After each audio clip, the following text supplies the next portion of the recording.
Tallis, my name's John Astor. I'm sorry, it was my mum who actually interrupted the call. No problem. Look, what it is I've gone to AFP. I've spoken to a senior member who's been with the Federal Police for 20 years. I have tape recorded the conversation for 2 hours. I'm just about to raise a YouTube video on what was explained to me about the Australian Federal Police. And that is that, as an example, on the Australian Federal Police website, it states that the Australian Federal Police do not deal with crimes or anything in relation to family law and what happens in a family law court. I'm the only person in this world who has had a final hearing and no final court orders raised. I'm the only person with combined with that is dealing with a judge who has altered transcripts, and that a barrister registered with the High Court was threatened with jail if he continued on my case, and also a judge who is protecting the judge. Yep, and also she has altered transcripts. She's called me a cunt in the courtroom. Federal Magistrate in Denmark, or DMAC. Now, in Denmark, D-E-M-A-C-K.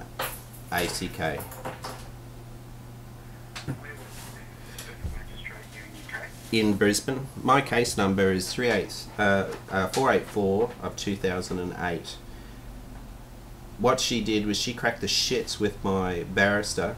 She kicked him out of the courtroom, gave him a bill for $9,999 for pretty well no reason, because he was questioning that he gave high court precedences where it doesn't matter who is to actually go first, and he quoted Johnson versus Johnson as an example.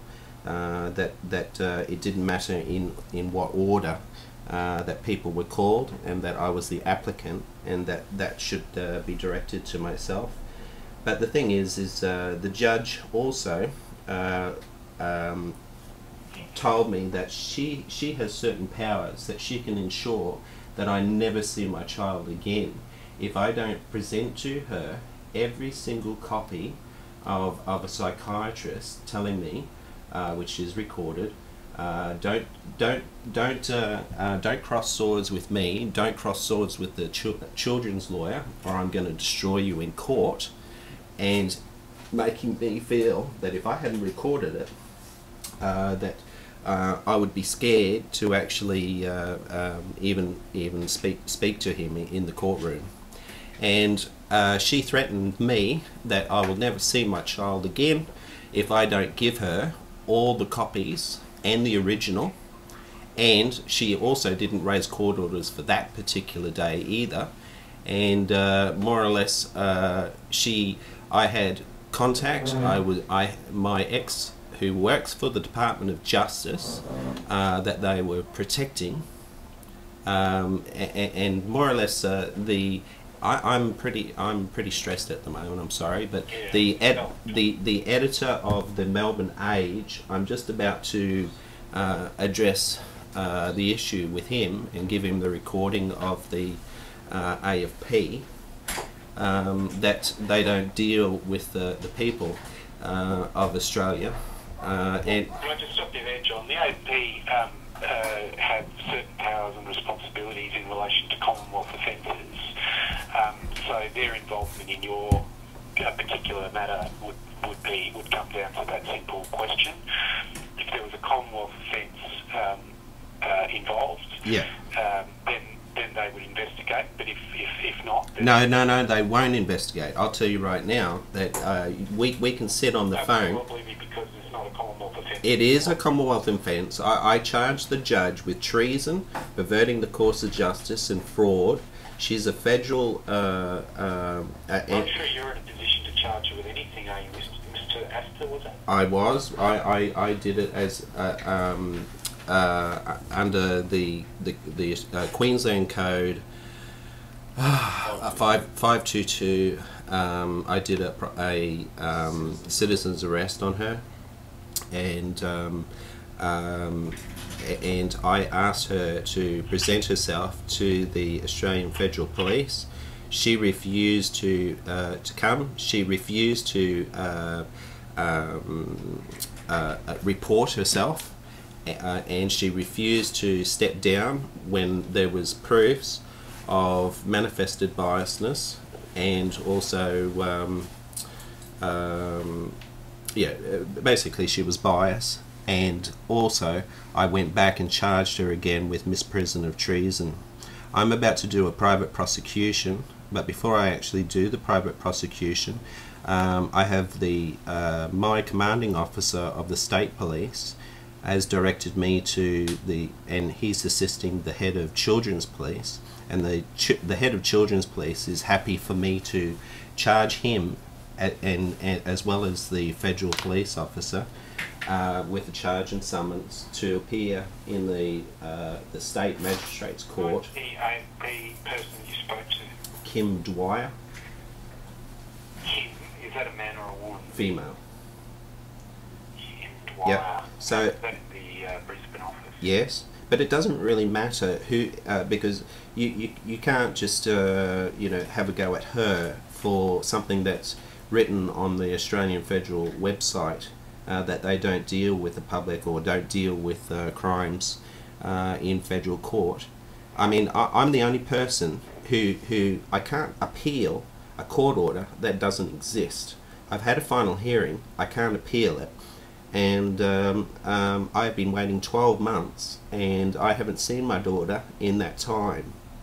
I have an ex who is being charged with 55 charges of perverting the course of justice, and as well as other charges for ensuring that my daughter was removed from me using and making false police statements, which can be proved not only didn't happen, not only 100% could not be possible, that could have happened on any day, and 100% proof of it. And I can't get this judge.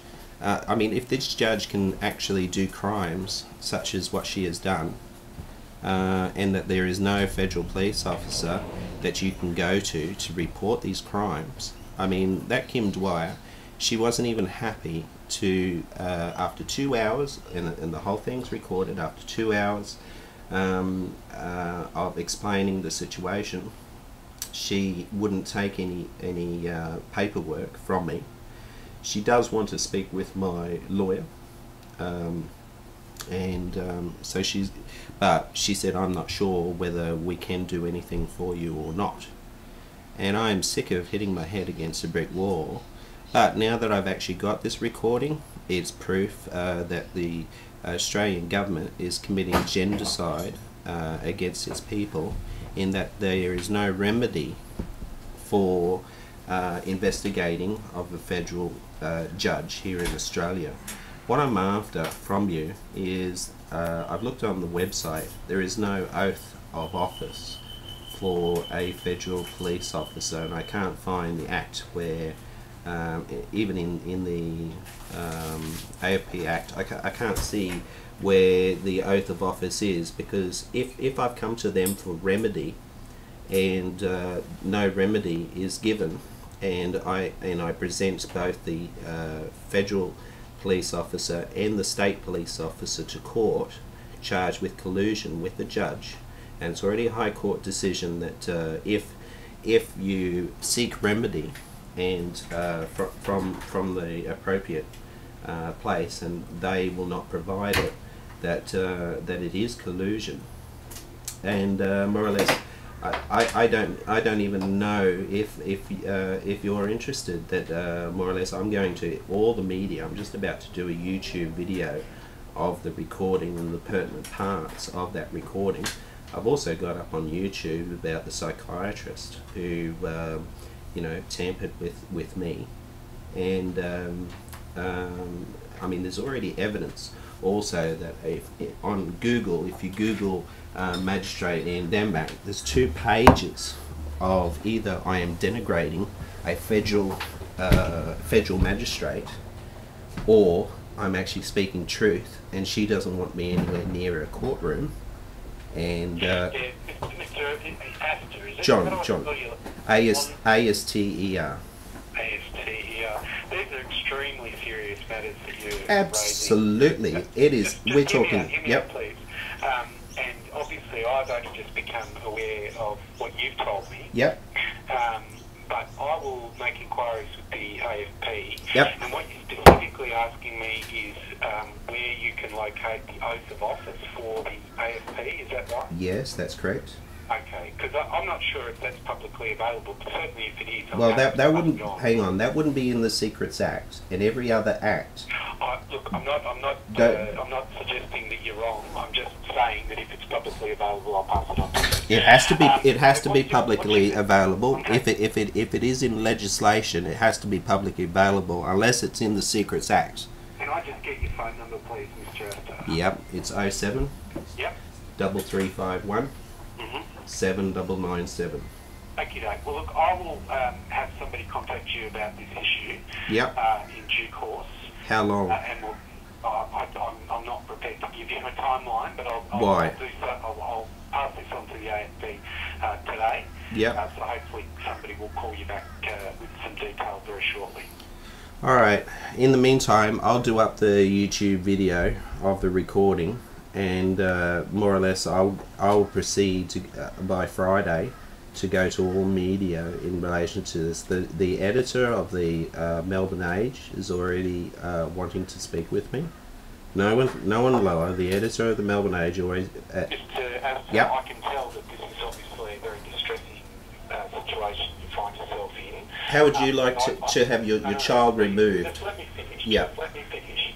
But I have only just become aware of the details that you've raised with me. Yeah.